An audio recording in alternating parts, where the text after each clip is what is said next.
할렐루야. 하나님께서 오늘도 우리와 함께 하신 것을 감사드립니다. 오늘은 요한복음 4장 10절에서 26절의 말씀을 중심으로 예수의 생수 이런 제목으로 말씀 나누는데, 우리가 지난주 우리 받았던 말씀 한번 다시 기억해 보죠. 무엇이었죠? 중보의 스승. 우리 예수님은 중보기도의 스승이시죠. 우리는 그를 따라서 중보의 기도를, 그 은혜로 기도를 우리가 같이 할 수가 있습니다. 오늘 말씀 제목 한번 다시 한번 읽어볼까요? 예수님의 생수. 예수님의 생수 되겠습니다. 자, 우리 예수님은 우리의 목마름, 우리의 갈증을 해결해 주시는 분이십니다. 자, 우리가 오늘 이제 목마름에 대해서, 갈증, 여기에 대해서 좀 생각을 해보죠. 우리 예수님께서 복음을 전하실 때, 그러니까 우리 주님이 복음을 전하실 때 이제 처음 기적이 일어난 것이 이제 가나의 혼인 잔치 때에 이제 물을 포도주로 바꾸셔서 그 잔치를 도우셨죠. 이제 그 일이 있었고, 그리고 이제 가나에서 갈릴리죠.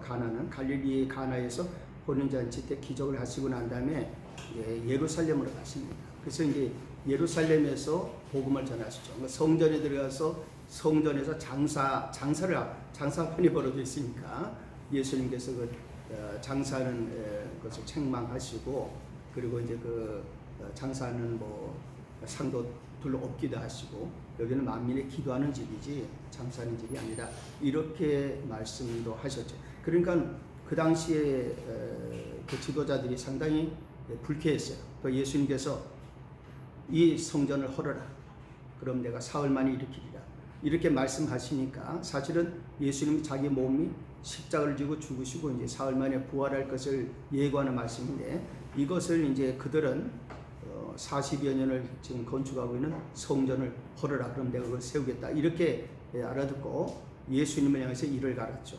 그러니까 지금 분위기가 험악했습니다. 예수님께서 예루살렘에서 이제 유대 지역에 가서 이제 또 복음을 전하고 이러실 때 상당히 이제 분위기가 이제 험악하니까, 그때만 해도 이제 사역의 초창이니까 아직은 예수님께서 십자가에 죽으시면 안 돼요. 우리 주님께서 사람으로 오셨으니까 또 위험이 있을 때는 피하기도 하고 그러셨어요. 예수님이 이제 유대 땅에서 갈릴리로 이제 다시 가십니다. 갈릴리로 가시는 그때에 예수님께서 사마리아를 통과하게 되시는 것이죠. 그런데 우리가 아는 대로 사마리아 사람들하고 유대인들은 서로 상극입니다. 그런데 예수님께서 사마리아로 통과하셔야 됐다고 했어요. 왜 그런 말씀하셨나? 물론 지리적으로는 갈릴리, 그러니까 유대 땅에서 갈릴리로 가는 길이 그게 세 가지 길이 있었습니다. 해변가로 가는 길이 있었고, 또 베레아라는 지방을 통해서 가는 길이 있었고 하는데, 가장 거리가 짧은 길이 사마리아를 통과하는 길이었습니다. 그래서 이 사마리아를 통해서 가는 그 길을 예수님이 거리상으로도 택하시지만은 그거보다 또 다른 이유가 있으셨던 것이죠. 예수님께서 그 사마리아 땅에서 만나야 될 사람들이 있었던 것입니다. 그래서 우리 예수님께서 사마리아를 이제 제자들하고 같이 가시는데, 제6시쯤 되어서 그 수가성이 사마리아 지방의 수가라고 하는 그 마을에 이제 도착하시게 됩니다. 그리고 수가라는 곳에 우물이 있는데, 그 우물은 야곱의 우물이라, 야곱이, 그 조상 야곱이 판 우물인데, 그 우물을 요셉, 자기 아들 요셉의 그 자손들에게 주었고, 그리고 이제 대대로 그들이 그 우물을, 야곱의 우물을 아주 어떻게 보면은 이제 자기들에게 정통성, 사마리아 사람들로는 야곱, 우리는 아브라함, 이삭, 야곱의 후손이다라는 정통성을 얘기하는 데도 필요한 대단히 소중한 이제 우물이 되었던 것입니다. 근데 우리 예수님께서 그 우물가에 오셔가지고 자리를 잡으신 것이죠.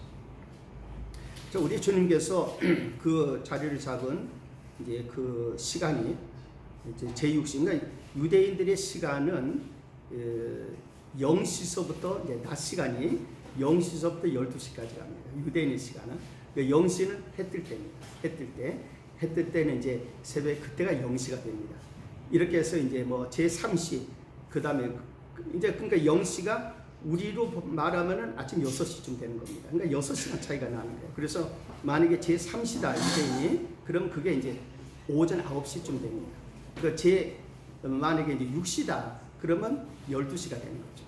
그러니까 6시가 되어지면 예수님 십자가에 달리실 때 제3시 오전 9시에 십자가에 달리셨고 3시간쯤 지나서 하늘이 캄캄해졌죠. 제6시 정오 12시, 그리고 3시간 정도 이제 캄캄했습니다. 그리고 제9시, 그러니까 그게 오후 3시가 되는 겁니다. 이제 오후 3시 제9시에 예수님께서 이제 운명하셨죠. 그렇게 하고 6시, 그러니까 6시가 되면 이제 해가 지고 다음 이제 안식일로 들어가니까 예수님의 시자를 빨리 치워야 됐던 것이죠. 그 3시에서 6시 그 사이에. 그래서 상당히 서두르느라고 이제 아리마대 사람 요셉의 무덤에 예수님의 시신을 안치하게 되었던 것입니다. 그 시간, 그러니까 12시 그 정오 시간입니다. 예수님이 거기에 도착하셨던 거예요. 상당히 피곤한 가운데 거기에 앉으셨던 것이죠. 그럴 때 한 여인이 오게 됩니다. 근데 이 여인은 사마리아 여인입니다. 이 사마리아 여인이 물을 길러러 왔다가 예수님 만납니다. 근데 딱 보면 알죠. 아, 저 사람은 유대인이다. 이게 딱 서로 보면 아는 겁니다. 그런데 예수님께서 그 여인에게 물을 좀 달라고 하신 거예요. 그 여인이 깜짝 놀란 것입니다. 왜? 유대인들은 이 사마리아인은 이건 이방인 취급을 했거든요. 그러니까 진짜 유대인이 아니다. 이렇게 피가 섞이고 이렇게 해서 진짜 유대인이 아니다. 이렇게 생각한 거예요. 그래서 그 유대인들이 이 사마리아 사람을 멸시하는데 거기 와가지고서 지금 물을 달라고, 자기 보고 물을 달라고 말을 거니까 깜짝 놀란 것입니다. 그래서 아니 유대인인 당신이 어떻게 사마리아인 여자인 나에게 물을 달라고 그러십니까? 라고 쏘아붙이는 말이 아니라 너무 놀랍고 당혹스럽고 궁금하고, 그래서 이제 여인이 질문하는 것에서 예수님이 물을 주제로 해서 영원한 생수에 대한 이야기를 하시게 되는 것입니다. 그래서 이 여인과 대화한 내용이 이제 오늘 말씀의 이제 중심이 된다고 할 수 있습니다. 사람들에게는 목마름이 있습니다. 그러니까 물이 없으면 목마르죠. 저도 군대에 있을 때 훈련을 받을 때 그런 경우 많이 있으시겠지만, 우리가 이제 행군을 하는데, 뭐 병사들이 행군을 하는데 나중에 계속 행군하니까 수통에 있는 물도 다 떨어지고 엄청 목이 마르고 떼야 떼다래서 그러면서 가다가 마침 길가에 개울물이 흐르는데 비가 온 다음에서 다 흙탕물이었어요. 그래도 다들 달려들어가지고 흙탕물을 막 마시고 그거 이제 수통에 채우고 그랬습니다. 이거 워낙 목이 마르니까 우리에게 있는 갈증이라는 그런 것이죠. 목이 마르면 뭐든지 정말 마시고 싶은 그런 마음이 드는 거죠. 근데 마셔서는 안 될 물이 있는 거고 또 마셔야 될 물이 있는데, 우리 예수님께서 그 물을 주제로 생수에 대한 말씀을 이제 하시는 것입니다. 그럼 우리 예수님의 말씀하는 생수는 뭐냐? 이미 우리가 결론으로 말씀드리면 성령과 진리의 말씀인 것이죠. 자, 그러면 우리가 이 여인과 예수님의 대화를 통해서 하나님께서 우리에게 주시는 생수에 대한 예수님의 생수를 한번 생각해 보는 것입니다. 먼저 예수님의 생수는 영원한 목마름에 대한 응답입니다.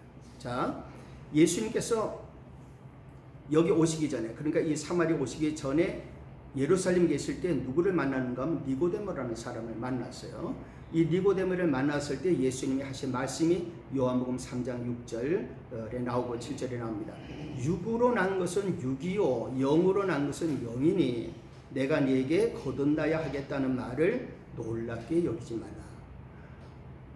여기서 육으로 났다고 할 때 육체, 우리 이 육체를 얘기하는 거 아닙니다. 하나님의 영으로 또 우리의 인간의 영이 성령으로 거듭나고 반응하는 그 영이 아닌 그 상태의 우리의 정신, 또 우리의 뭐 영혼이라고 할 수 있고 우리의 몸, 이 모든 것이 다 육인 것입니다. 육이에요. 그래서 사람이 정신과 이 모든 것을 가지고 태어나지만, 영을 가지고 태어나지만 육이 지배하고 있기 때문에 육이라 그러는 거예요. 그러니까 꼭 육체만, 살만 보고 얘기하는 말씀은 아니죠. 근데 육으로 난 것은 육이다. 영으로 난 것이 영이다. 내가 네게 거듭나야 하겠다는 말을 놀랍게 잊지 말라. 그래서 우리 예수님께서 거듭남에 대한 이야기를 하셨는데, 성령으로 거듭나는 이야기를 말씀하셨는데, 이 말씀을 우리가 이제 생각할 때 여인과 대화하는 그 내용이 서로 통하고 있는 것입니다. 지금 예수님께서 보혈의 피공로로 말미암아서 성령과 진리의 말씀을 이 여인에 전하기 위해서 우리 주님은 여기까지 찾아오신 것입니다. 찾아와서 이 물을 주제로 해서 좀 영원한 생수를 이야기하게 되어지는데, 여인이 왜 당신이 나한테, 유대인 당신이 나한테 물을 달라고 하느냐라고 말할 때 예수님이 10절 이하에 이렇게 말씀해요. 예수께서 대답하여 이르시되 네가 만일 하나님의 선물과 또 내게 물 좀 달라 하는 이가 누구인 줄 알았더라면 내가 그에게 구하였을 것이요 그가 생수를 내게 주었으리라. 생수에 대한, 생명수, 우리가 리빙 워터는 생수에 대한 말씀을 하는 것입니다. 그러니까 여인이 예수님을 쳐다보니까 11절 이하의 14절까지 이렇게 말씀해요. 여자가 이르되 주여 물기를 그릇도 없고, 이것은 자기는 물기를 그것을 갖고 왔죠. 그러나 예수님 보니까 물기를 그릇이 없어. 물기는. 그런데 물기를 그릇도 없고, 이 우물은 깊은데, 야곱의 우물이 이제 깊습니다.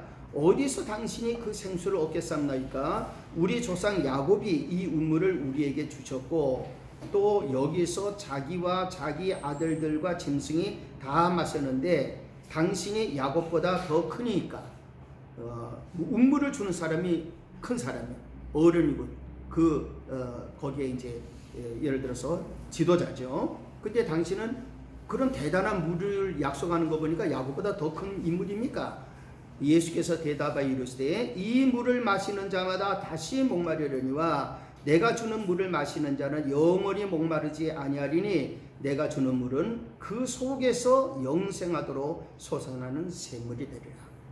이 우물에서가 아니라 네 안에서 영원토록 솟아나는 샘물을 내가 너에게 주겠다. 이렇게 말씀하는 거예요. 그러니까 너의 인생의 목마름, 물만이 아니라 모든 너의 목마름을 영원히 해결할 그 생수가 내게 있다. 이렇게 말씀하는 거죠. 예수님의 생수는 영원한 인생의 목마름에 대한 응답이 되는 것입니다. 그 다음 단계로 예수님께서 이런 말씀합니다. 예수님의 생수는 두 번째로 실패뿐인, 우리의 인생이 실패할 수 있죠. 실패뿐인 인생의 새 힘이 되는 것입니다. 이 생수의 의미입니다. 그래서 우리 인생이 그리스도 안에 사는 것과 그리스도 밖에 사는 것은 확연하게 다릅니다. 예수 그리스도 밖에 있는 인생은 성공한 것 같아 다 실패입니다. 이 땅에서 뭘 대단히 이루고 굉장한 것을 이룬 것 같아도, 성공한 것 같아도 그건 다 실패입니다. 나중에 가보면 아무것도 없는 겁니다. 상급도 없고 칭찬도 없는 겁니다. 그냥 그렇게 살다가 가는 것입니다.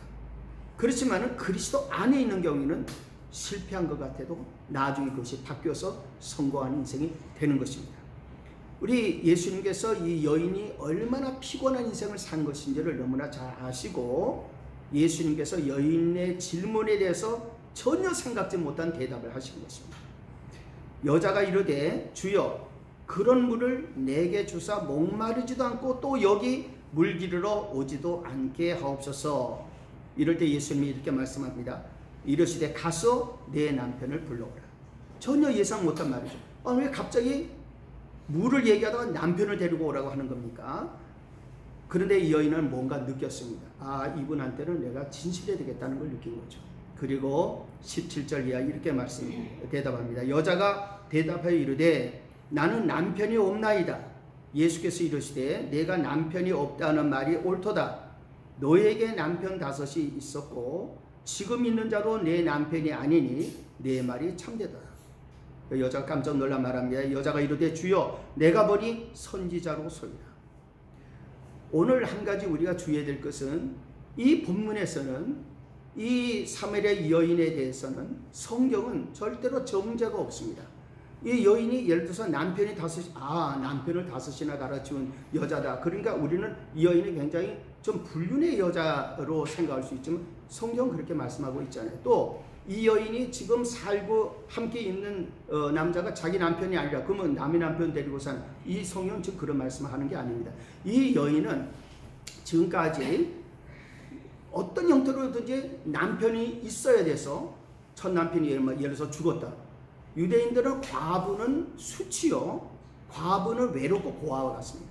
그래서 성경은 고아와 과부에 대한 배려를 많이 하죠. 그러니까 남편이 있어야 보호가 되는 거예요. 그러니까는 남편이 죽으면은 빨리 어떻게 해서 남편을 구해야 되는 거예요. 그 남편이 또 죽으면 또 다른 남편을 또 새로 남편을 구해야 돼요. 얼마나 힘들고 피곤하고 지친 인생입니까? 그리고 여자들이 나중에 가서는 자기가 그래도 뭘 준비한 남자들이 남편이 되어줍니다. 그것도 없으면요 결혼식을 못해요. 이 지금 있는 남자는 결혼식 안 하고 지금 동거하는 겁니다. 그래서 이 여인이 쉽게 이 여인은 참 불륜의 여자. 그게 아니고 우리 주님은 이 여인이 얼마나 목마르고 얼마나 갈급한 인생인지 초점을 성경을 맞추고 있는 거예요. 여인이 예를 들어서 대화하는 건데 아유 주님 내가 그동안 산 거 잘못했습니다. 이렇게 지금 하고 있는 게 아니에요. 그 여인의 문제는 갈증이었어요. 너무나도 인생이 피곤하고 지치고 갈증이 있는 것입니다. 그래서 실패뿐인 이 인생에게 우리 주님이 다가오셨고 주님께서 남편을 데리고 오라고 하신 말씀은 주님의 근본적인 지금 생각은 뭔가 하면 내가 너의 영원한 남편이 되어주겠다. 이런 말씀인 것입니다. 그래서 이 여인은 실패뿐이었던 자기 인생에 새 힘을 주시는 분을 만나게 되었고 그분을 지금 체험하기 시작한 것입니다. 우리 예수님의 생수는 우리 주님이 주시는 것은 실패뿐 인생의 새 힘이 되는 것입니다. 마지막으로 세 번째 예수님께서 이 생수에 말씀하신 이유는 뭐냐 하면은 참된 예배자를 찾는 것이었습니다. 참된 예배는 뭐냐? 영과 진리로 충만해지는 것이라는 말씀이에요. 그래서 이 여인은 놀랍게도 예수님과 대화하고선 곧바로 남편에 대한 얘기를 하다가 곧바로 예배에 대한 이야기를 합니다. 그러니까 이 여인은 지금 하나님의 성령의 감동을 받고 있어요. 우리 조상들은 이 산에서 예배하였는데 당신들의 말은 예배할 곳이 예루살렘에 있다 하더니 사마리아 사람들이 있는 산은 그리심 산인데 이스라엘 백성들이 출애굽에서 가나안 땅에 들어갈 때 그리심 산에서는 축복을 하고 그 앞에 있는 에발산이 더 높은데 거기는 저주를 하라고 했어요. 그러니까 이 그리심 산 축복의 산인데 이 산을 사마리아 사람들은 어떻게 생각하는가 하면 여기가 아브라함이 이삭을 하나님께 제물로 바치려고 했던 산이라고 주장하는 거예요. 그 산은 사실은 모리아 산은 예루살렘에 있는 것인데 그러니까 유대인들과 사마리아인 사이는 다툼이 있는 거예요. 정통성을 놓고 아브라함이 아들을 바치려고 했던 산 모리아 산이 어디에 있느냐를 놓고 어디가 예배의 정통성이냐고 그걸 다투는 겁니다. 그러니까 사마리아 사람들은 그리심 산이라고 주장하는 겁니다. 그런데 예수님은 거기에 대해서 말씀하기를 예수께서 이르시되 여자여 내 말을 믿으라. 이 산에서도 말고 예루살렘에서도 말고 너희가 아버지께 예배할 때가 이르리라. 아버지께 참되게 예배하는 자들은 영과 진리로 예배할 때가 오나니 곧 이때라. 지금 예수님하고 지금 대화하고는 이때라 이런 말씀이죠. 아버지께서는 자기에게 이렇게 예배하는 자들을 찾으십니다. 이 말씀은 여인에게 굉장한 충격입니다. 왜 그런가 하면 예수님 뭐라고 말씀하는가 하면은 아버지께 이렇게 말씀하는 거예요. 아버지께 예배하는. 그러면 이 여인을 보고 하나님은 너의 아버지라고 하는 겁니다. 여인으로서 굉장히 감동인 겁니다. 그리고 영과 진리로 예배하는 것이 바로 그게 생수라는 거예요. 우리 주님께서 성령과 진리의 말씀을 지금 주고 계셔. 네가 이걸 받으면은 이게 바로 생수고 너는 하나님을 아버지로 예배를 드릴 수 있다. 어디서? 지금 여기서 이렇게 말씀을 하고 있는 것입니다. 이 여인은 놀랬죠. 놀래고 이 여인에게 큰 변화가 옵니다. 25절 이하에 여자가 이르되 메시아고 그리스도라 하는 이가 오실 줄을 내가 아노니 그가 오시면 모든 것을 우리에게 알려주시리라. 이 말씀 벌써 이 여인은 메시아, 이분은 나의 모든 것을 알고 있는 분이야. 이분은 메시아야. 이런 생각을 하고 있는 겁니다. 그걸 확인하는 질문하는 거죠. 그럴 때에 예수께서 이르시되 내게 말하는 내가 그라. 이렇게 말씀하고 이 여인은 그 자리에서 일어나서 물을 기르러 온 여인이 물동이를 두고 마치 예수님 부르시니까 제자들이 고기를 잡다가 그물을 버려두고 배를 버려두고 예수님을 쫓아가는 것처럼 이 여인은 물을 기르러 왔던 여인 물동이 두고 그대로 마을로 쫓아간 겁니다. 그때 마침 제자들이 왔지만은 뭐 상관은 그냥 마을로 가서 동네 사람들한테 내가 그리스도를 만나. 저분이 나의 모든 것을 안다. 저분이 그리스도가 아니냐.